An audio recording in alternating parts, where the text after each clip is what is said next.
Hello and welcome in. It is Wednesday, which means we are live and we are chatting about anything that you would like. There are actually three really decent fields going on in the world of golf this week. I actually tackled this a couple of different ways. So if you saw the Monday show, I covered a little bit more of the DP World Tour, and in this case, the Asian Tour, the Saudi International, and the Nedbank Golf Challenge than I normally would, which I think is something I want to do for 2025, but trying to figure out how that looks is on my list. I also then sent out the newsletter this week. So if you're not signed up for this, the link's in the description. Signed up for the newsletter, which also kind of covered a variety of tours. And then, of course, that leads to the cheat sheet, the custom model, things like that on rickrungood.com have all three of these fields loaded in for this week. We don't have pricing for the Saudi International, but we've got pricing for the Hero World Challenge and for the Nedbank. So I'm looking for ideas, ways to kind of work multiple tours together. What could I even call the previews on Monday? Things of that nature. I'm open to suggestions. Before we jump into the questions, concerns, and comments, because really this is your time, I'll just go through some of the things that I think are interesting, and hopefully you have some comments as well. The listener league for this week's got about 60 spots left, so that'll fill. $20 an entry, guaranteed prize pool. I've been winning too much, quite honestly. I'm well up in these leagues. I always max it out to try to donate and get the ball rolling, but I've played well. Come and take this splash money from me and everybody else. Also, the one and done is live, also on Splash, so all in the same place. Somebody's going to win $50K from a one and done on a $150 entry. It's pretty crazy. There's segment payouts. I would like to get this filled early. So 125 you are already in. Hat tip to you guys. Go ahead and let's fill this up as quickly as possible. I know it doesn't lock until the end of January, but do me a solid and let's get that rolling so we can ask for $1 million next year. All right. Sean, first comment, first round leader. How about that? Well, remember, we are looking at a 20-person field for, I assume what you're talking about is for the Hero World Challenge. So we're looking at a 20-person field.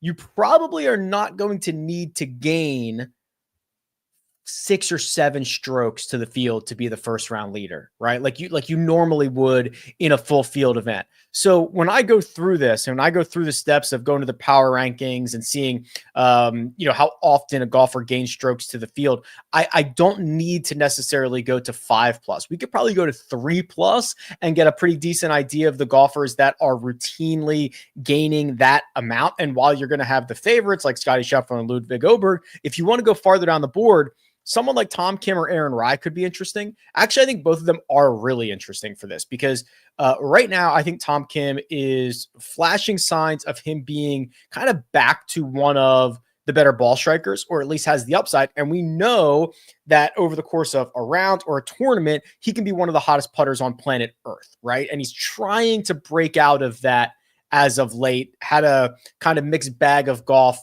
this fall, but I think that there's a lot of upside there. And then Aaron Rai is usually pretty good for these types of situations because he's going to be one of the best ball strikers in the field. He's going to hit a ton of fairways. He's going to hit a ton of greens. It is just a matter of whether he is going to putt well or not. And that's what he did at the Wyndham Championship. It's what he did at the BMW PGA Championship. It's what he did at the Spanish Open. That's a handful of times since the fall. So I think that those two who routinely gain 3 or more strokes to the field, who have, I think, still juice to squeeze out of a single round, would probably be 2 pretty good options. And you're not having to go up to the top of the board with Ludwig or with Scottie Scheffler. So I think that is probably interesting. Bhatia versus Harmon, straight up, lefty versus lefty. Leaning Bhatia because of his success on island courses in the past. Any strong opinion? So just right out of the gate, yes, I prefer Akshay as well. I think that he is more likely to be here to win as opposed to just celebrate the year. Brian Harmon did make the cut at the RSM Classic, finished T25. He played an event in Macau earlier this year after the President's Cup. It's okay, nothing particularly great, but nothing horrible either. Akshay, anytime he gets a glimpse at the ocean, seems to find success, right? We've seen him play well. Off the top of my head, I think he won a Corn Ferry Tour event in the Bahamas or Bermuda. I think it was the Bahamas. He's played well in Abaco. He has, I believe, played well in Puerto Rico and Punta Cana and things of that nature. And I just like the no-cut format for him because he's probably going to go nuts one round and he might struggle in another round, but I like that overall. Now, what we can do is we can go to the head-to-head matchup tool and just plug this in and see what it says. So I'm going to go last 36 rounds for both of these golfers, and we're going to go with Brian Harmon and Akshay Bhatia, obviously. Little slow with my screen recorder and everything running. So let's see what we got here. Akshay and Brian. I've got, oh, wow, very close. Okay. So the model gives Akshay a 52% chance of winning a 4-round matchup. And that's a lot closer than I thought it was going to be. Garrett says in 2023, Scottie left a lot on the table with a sack full of top 10s, but only a couple of wins. In 2024, he changed the putter and had one of the most dominant seasons in history. Which do we see in 2025? Probably the latter. Unlikely that he wins 8 or 9 times or something like that, right? That's just probably not going to happen again. But he is still going to give himself every single opportunity. These are all the wins, right? I mean, they're really piling up here on rickrengood.com. They're piling up. And even when he doesn't win, he's in the mix. When you are the best tee to green player in the world and it's not even close, you don't even really have to putt all that well to be in the mix. And despite that, he's historically, he's been a very good putter. Like from his rookie year until the slump that Garrett is referring to, he was a very good putter, but look at what he's done recently. I mean, these are all of his starts. Since the API, he's only lost strokes putting 6 times in 20 events or something like that. So I would assume he doesn't need it, but I assume that the putting stuff is going to continue. He's probably going to have another unbelievable year. I would say 4 wins.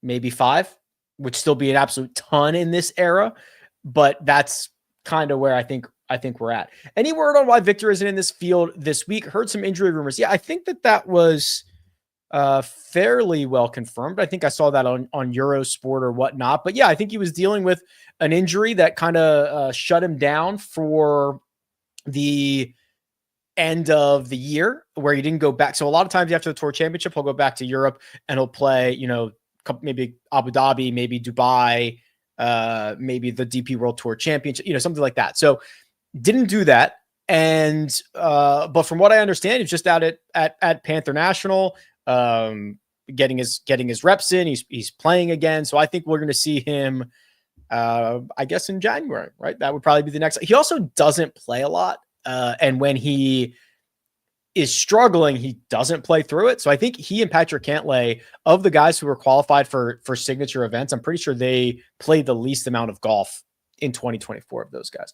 What do you think Scottie's ownership is going to be in the bigger tournaments? Well, Mike Cavalunas does the ownership for RickRunGood.com. He's getting Scottie right now at about 60% projected ownership, which I guess makes sense. You're only playing, or you are playing about a third of the field in every single one of your lineups, right? 6 out of 20. So you just everybody is going to be, over 20% or over 25% or something like that. And then you've got Scottie, who's the best in the world. And we've talked about this a million times. The DFS pricing never accurately reflects the gap that Scottie has or a huge favorite has in the outright market. So it's a lot more difficult to bet Scottie outright. It's not impossible, depending on what your goals are, but it's not a big enough gap between he and Patrick Cantlay to scare anybody off in DFS. I think I probably showed this on Monday, but Scottie Scheffler is sub $12,000 on DraftKings for the first time since the Arnold Palmer Invitational. So you are getting a pretty good deal on him. So all that being said, I think he's going to be quite popular. Probably the most popular golfer on the slate. 60% feels about right. Newsletter was awesome this week. Thank you. Yeah, I like writing these a lot, right? And I just, continue to want to invest time into it. Little artsy stuff here that I did with Corey Connors and Terrell Hatton. Armina said, "Oh my gosh, their faces are blurred. That's a mistake." I said, "No, that's art, babe. It's art. You don't even know." But I appreciate it. As dirty as I feel, I'm putting it outright on Patrick Reed. Can't help but think 20-1 in that field in this tournament is with. Okay, so let's talk about the Saudi. So, let's do this. I think there's 42 golfers from LIV who are playing in this event. It is a full field, so it's 120, I believe. Patrick Reed just won, I believe, 2 weeks ago. He did not win last week in Qatar. I believe he won the week before that. He shot a 59. Yeah, Hong Kong. Okay. So his year has been fine. He's played quite well on the Asian tour. He played the International Series in Macau in March. He finished 4th there, had a couple of decent LIV finishes. Then he wins in Hong Kong. If you look at his history, and actually this is going to be, so I actually have been working through a lot of the, gosh, what am I thinking of? The history. And remember, this event, this used to be at Royal Greens. It is not at Royal Greens anymore. This is at Riyadh Country Club. So what I'll do is I'll actually go to the Holy Grail, pull up the field for PIF, and they've only used Riyadh recently. Let me pull this up. And we'll get Patrick Reed's stuff here, which I'm not even sure he's played, to be quite honest. I think all of his stuff is at Royal Greens because he did not play earlier this year. Yeah, I don't have him playing at Riyadh. Sometimes the PGA Tour or the Asian Tour data is a little bit wonky, but this all looks good to me. The guy that I actually prefer is Peter Uihlein, who has a couple of things going for him. He won last week, which is it likely that he goes back-to-back? No, but he's 25 or 28-1. So Peter Uihlein's won twice this year, I believe. So he won the International Series in Qatar, yes, last week. He won another Asian Tour event, the International Series in England in April. And then he played the Saudi Open 2024, the Saudi Open. This is the Saudi International, but both being played at Riyadh, finished T3 earlier this year. He crushes the Asian Tour. Had a great International Series in Oman. Doesn't play as well on LIV Golf for whatever reason, but I'm backing Uihlein here. Thoughts on Day and Straka this week? Probably prefer Straka. I think Jason Day is okay. Nothing to write home about. I think Straka for the value is a little bit better. So I think there's a pretty big drop off when you get past the $8,000 range.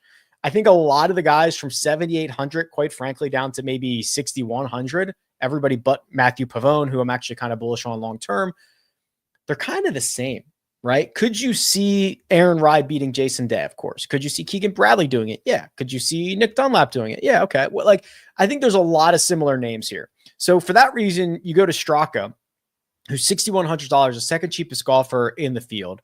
We know he's got high upside. The game has been starting to come around, kind of limped to the finish line at the Tour Championship, played a little bit better in the fall. He played 2 European Tour events and he played the RSM Classic. He actually got quite unlucky at the RSM Classic. Remember, there was a huge wave advantage. He was on the wrong side of that. So he picks up 2 strokes to the field and misses the cut. Cannot beat him up for that. So I probably prefer Straka in this scenario. He has played this event twice before. He's finished 10th and runner-up. So I'm going to run with Straka. Hypothetical. CBS Sports wants you to produce the live golf product that we see for 4 hours each. Hold on a second. You had Jason Day to play great on Monday. That would be news to me. Unless he just popped up in the model, which I guess is not my opinion.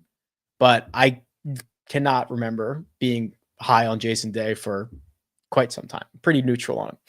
Hypothetical. CBS Sports wants you to produce the live golf product that we see for 4 hours each, Saturday and Sunday. What are the top 3 changes that you make? Wow. If I only get 3. Okay. So I'm trying to think what the 3 most impactful would be. I don't think this is super critical, but I think it has to be done. You cannot start the coverage with the final group already teed off. And I know it's not that big of a deal. They're on the 4th or 5th hole. You can just show what they've done to this point. But I think that is the proof is in the pudding of how much they care about it, right? They would never start any other sport, any football game, any basketball game, any baseball game. The Oakland Athletics, the worst team with the worst owner who slaps every fan in the face, gets full coverage of a pregame show, every single pitch, postgame show, 162 times a year. If you say we're taking golf seriously, whoops, am I still alive? Yeah. Okay, sorry. I pressed the button on my keyboard that minimizes all my windows. If you're saying we take golf seriously, you cannot come on air after the final group is off. Outside of that, I would cut the announce crew. I know that's bad to say because there are a lot of them on my friends, but this is not just for CBS. This is for everybody. I don't need 8 voices. Take that money, spend it elsewhere on cameras, and make sure the cameras are on all day so that we can reference something that happened. And then probably stop talking, right? I mean, let the pictures do the talking. We don't need storytelling. We don't need to try to win an Emmy or an Oscar or whatever. Just simply rattle off a bunch of shots. Now, you can work with your partners to see who were popular golfers in one and done for fantasy purposes, for bets, and showcase them. I would probably... Oh my gosh, there's so many things, but I'm going to say top 3 are reallocate funds for more technology as opposed to people. Start earlier, have to start with the final group on, and God, there's so many. I would say just stop doing the playing through. It's more insulting than it is anything else. I'd rather more full commercials than playing through. Playing through is a joke. Fresh off the simulator. Yes. Yes. Played some practice holes this morning, got some stuff in.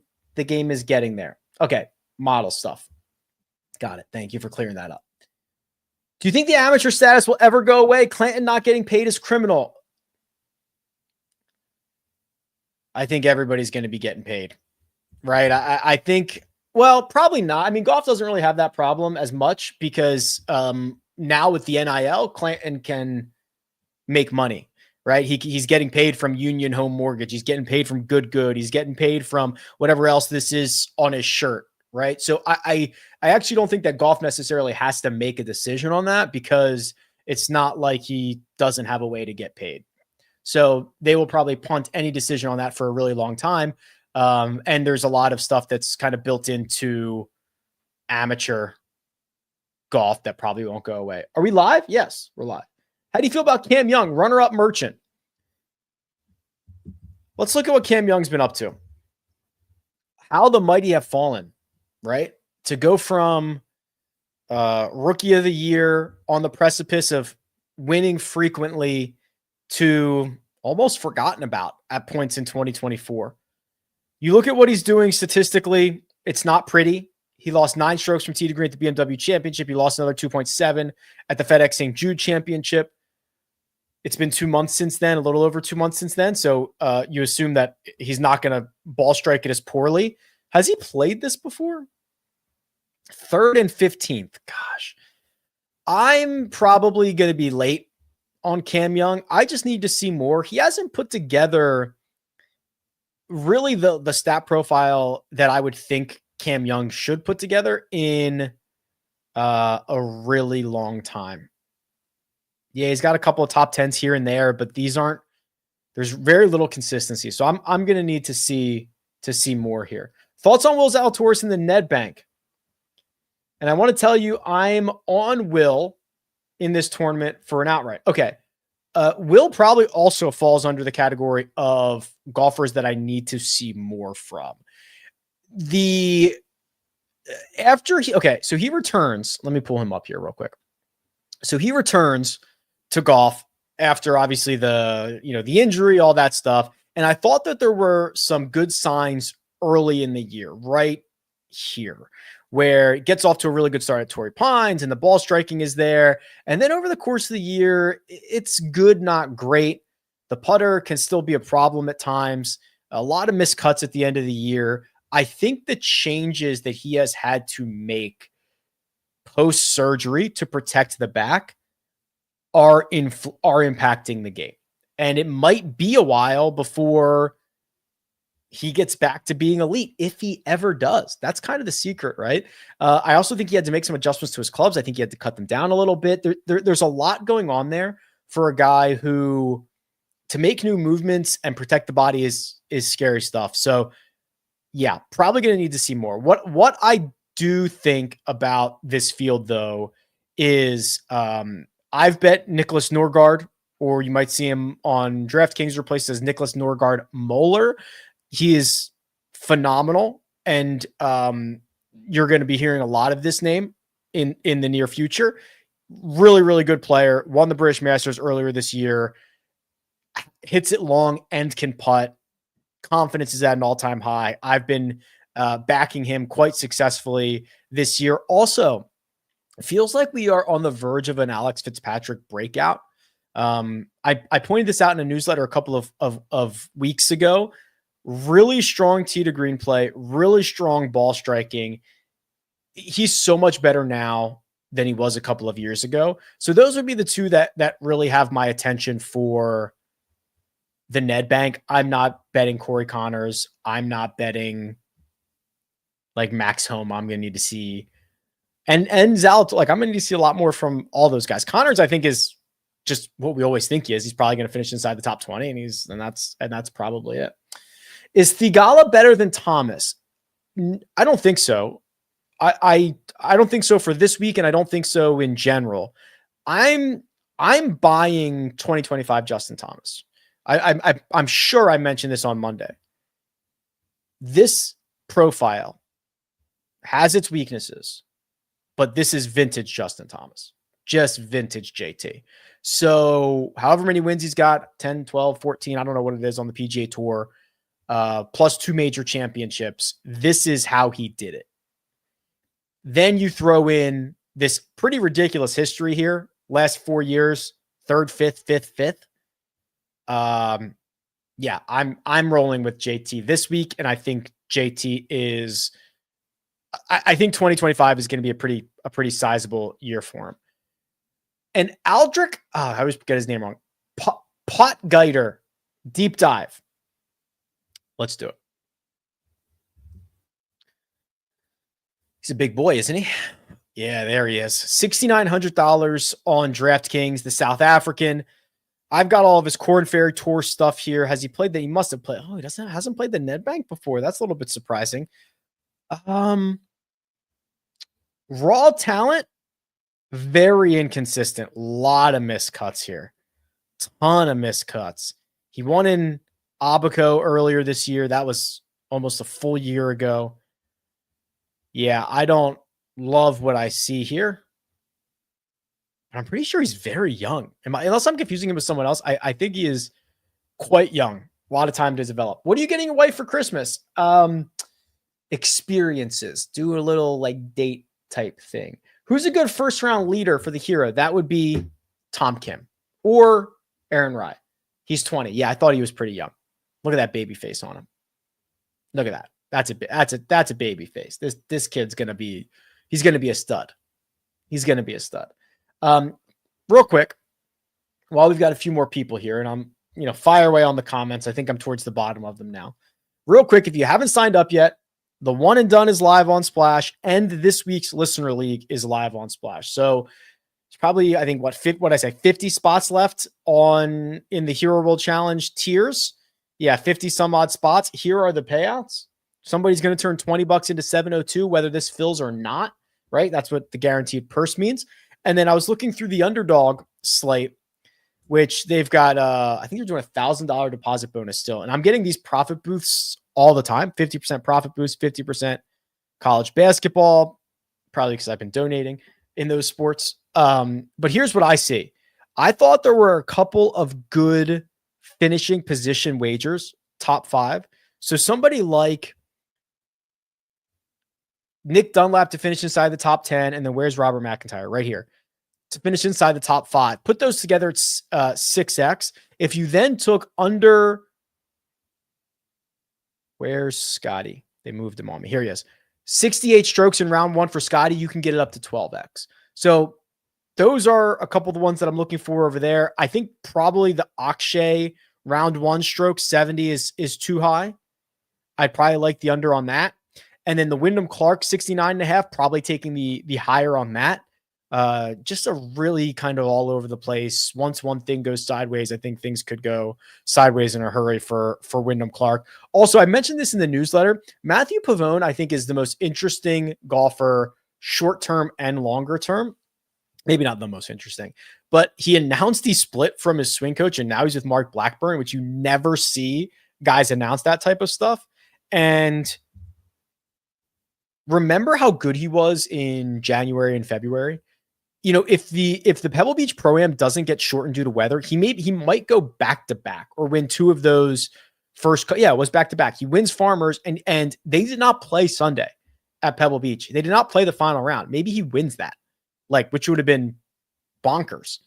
Had this random 5th place finish at Singapore and then really, I guess he finished 5th at the US Open, but not much to write home about the rest of the year. I know the upside's there. He's minimum priced. Okay. I think this week is interesting. I think the next couple months are interesting for Pavone. He's in everything, right? You win a signature event, you're going to see his name a lot. And he's going to be very valuable if he gets back anything close to form. One and Done isn't live in Ireland, is it? Not this year. So the Splash One and Done is most states. I think it'll be 41 or 42 by the time that it goes live. Includes DC, everywhere in Canada except Quebec. And then from my understanding, you only need to sign up and enter in one of those places. You can make your weekly picks from anywhere. I've made my weekly picks we've been on vacation or we've been whatever. Once you're entered, you're in. What is your excitement level for TGL this week or TGL in January? Cautiously very optimistic. I think it is designed for me, right? In a, sim golf in an arena, a lot of data, all that stuff. The tone will matter.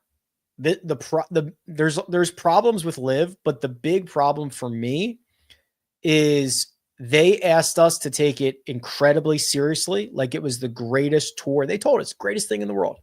It's the greatest thing in the world. And then did everything that was very unserious, right? They've got one team with 3 captains that can't be relegated. They've got, they did a draft, but one of the teams was already set. The trades have been nothing short of a joke, but we're asked to take it as serious as a major championship. And it's okay. It doesn't have to be. Just say, hey, this is a cool thing. We're working on it. We're trying to figure everything out. Hope you enjoy. TGL needs to walk that. Don't try to tell us that winning the TGL championship is better than winning the Ryder Cup or anything like that, right? Just say, hey, we're going to play fun, slightly competitive golf in an arena, in a new setting. We're going to innovate and do it that way. Tone will be critical. If they nail the tone, I think it'll be really successful. If they don't, might go away pretty quickly. Do you think multiple people will have the optimal lineup this week with the short field? Probably. Yeah. Especially if it's Scott, if Scottie and Justin Thomas go finish first and second here, it's going to be 100-way tie at the top of the board, right? That's just probably going to end up being the case. All right. I'm at the end of the questions. I understand there's a couple of small fields this week. The field at Nedbank is only 66 players. So that's a small field as well. The full field event in Saudi Arabia is 120, I believe, or 122, but it's a full field. but yeah, I guess we'll put a pin in this. I'm gonna go. There's a ton of stuff happening behind the scenes on rickrungood.com. You might be able to see as the data starting to come through. I'm in the midst of a big data project that I was telling Armina. If you've ever seen that Malcolm in the Middle episode where Hal goes to like fix one light bulb, and then as he's fixing that, like the door is broken, he goes to fix that, and then like, you know, something else, like that's, I'm so deep into this one data project that the deeper I get, the more expansive I have to go. So it's like, I'm deep into that right now. So I think I'm going to probably go continue on that, eat lunch, and then watch some golf tonight and tomorrow. So it should be a fun time. Everything you need is always in the description. Hit the like button while you're here. Make sure you're subscribed, all that fun stuff. Always fun to chat with you guys, and I'll talk to you soon.